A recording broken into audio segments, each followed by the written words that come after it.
नमस्कार, मैं हूं अंजलि। एक बार फिर हाजिर हूं एक और बड़ी खबर के साथ और आप देख रहे हैं KP news channel. Jodhpur jail में आसाराम बापू की हालत गंभीर, एक क्षणरूप चिकित्सा की करी मांग। राष्ट्रपति व प्रधानमंत्री के नाम कलेक्टर को सौंपा ज्ञापन। ज्ञापन में बताया गया कि झूठे आरोप हैं। जोधपुर कारागार में 86 वर्षीय संत आसाराम बापू के स्वास्थ्य की स्थिति अत्यंत नाजुक है। आसाराम बापू ने अपना सारा जीवन समाज हित में लगा दिया, फिर भी आज उनके स्वास्थ्य कितनी गंभीर स्थिति में उन्हें सती की इलाज के लिए किसी प्रकार की राहत नहीं मिली है। हर नागरिक का मौलिक अधिकार है जिसकी रक्षा होनी चाहिए, लेकिन आसाराम बापू के मौलिक अधिकार का खुलेआम उल्लंघन किया जा रहा है।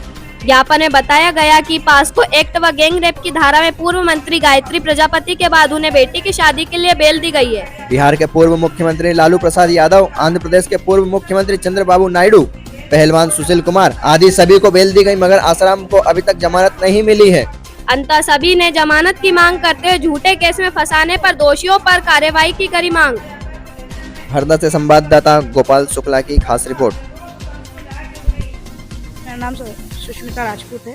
आज आप यहाँ कलेक्ट्रेट में ज्ञापन देने आए हैं, तो किस संदर्भ में?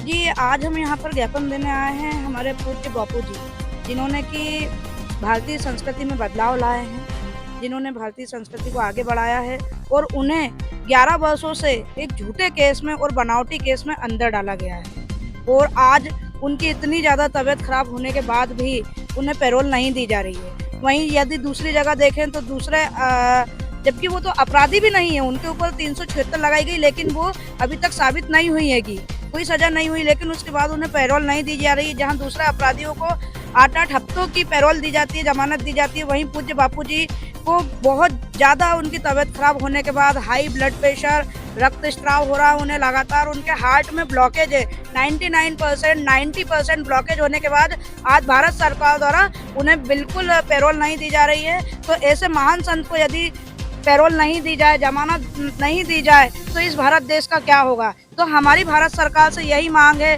न्याय व्यवस्था से यही मांग है कि उन्हें जमानत दी जाए, उन्हें छूट दी जाए, यही भी। तो आप उनकी जमानत चाहते हैं या फिर जैसे कि ये तो कार्य प्रणाली न्यायपालिका है, तो न्यायपालिका पर सभी को भरोसा है, तो आपको क्या भारत की न्यायपालिका पर भरोसा नहीं है?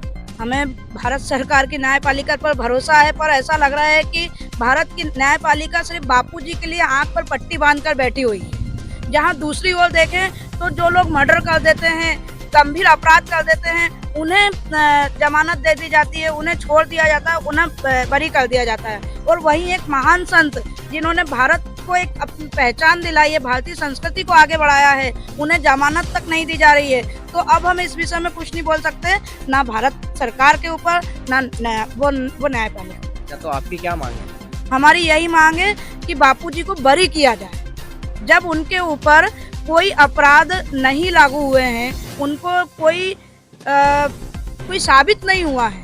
जो 376 लगाई गई थी, एक 11 साल की बालिका जिसने कि झूठे केस में उनको फंसाया है, तो उनके ऊपर अभी तक कुछ भी लागू नहीं हुआ है, ना साबित हुआ है। फिर उन्हें क्यों जेल में रखा गया?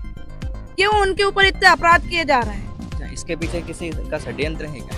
बिल्कुल षड्यंत्र है।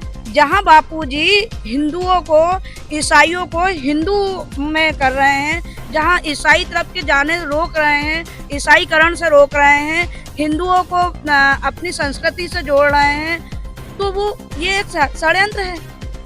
एक ईसाई जो बना रहे हैं, जो एक मुस्लिम जो चाहते हैं कि भारत के ऊपर मुस्लिमों और ईसाइयों का राज हो, उस चीज को खत्म कर रहे हैं, तो ये तो एक षड्यंत्र ही हुआ ना। और हमारे साथ कुछ लोग और भी मौजूद हैं यहाँ पर। जी, आपका नाम बताइए। मैं RS चौधरी।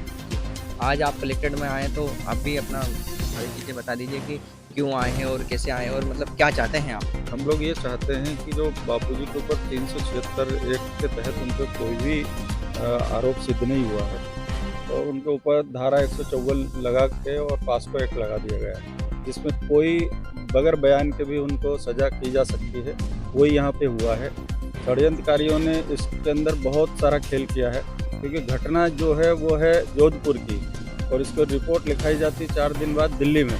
तो इससे ही यह प्रतीत होता है कि कहीं न कहीं षड्यंत्र है। तो ये षड्यंत्र से फंसाया गया है। इसलिए हम राष्ट्रपति महोदय से निवेदन करते हैं, प्रधानमंत्री से निवेदन करते हैं कि उनको शीघ्र ही सजा माफ़ी दी जाए। ठीक है, धन्यवाद।